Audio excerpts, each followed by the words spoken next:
Welcome back to EG Financials. Today we're taking a look at real estate related charts, including home prices, inventory, and household incomes. This first chart is looking at median sales price of houses sold.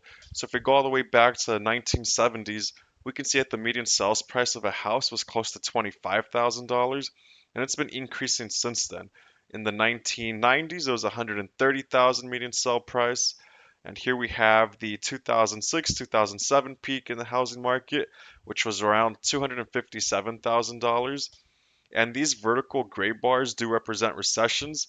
It gives you an idea of how the real estate market does during recessions before, during, and after.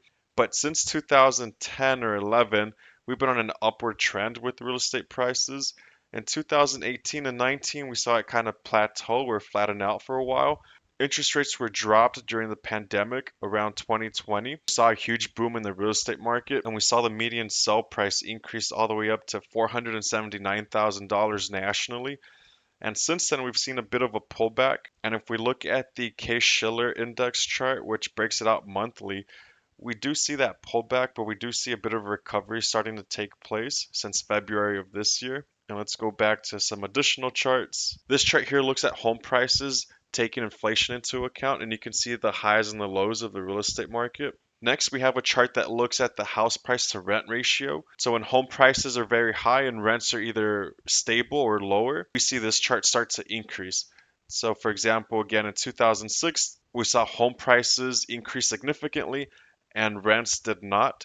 And this is what this chart is representing. So another way to think about it might be maybe it's not a good time to buy when this house price to rent ratio is at all-time highs. Okay, let's continue on to the next chart. This chart showing the median sell price for new houses sold. We can see that back in 2022, the median sell price for a new house was 496,000. This chart is showing inventory levels for new homes. We can see that in 2022 in August, we had about 460,000 units of new houses. And you can see how the inventory goes up and down, how it fluctuates.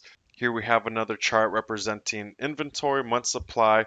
All right, now we're looking at mortgage rates. This is for the 30-year fixed rate.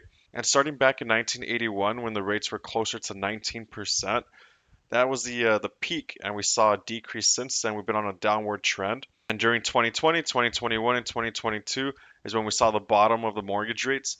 Many people were locking in 2.5% for 30-year fixed rates. But since then, we've seen an upward trend and an increase in rates, and now we're closer to 7%.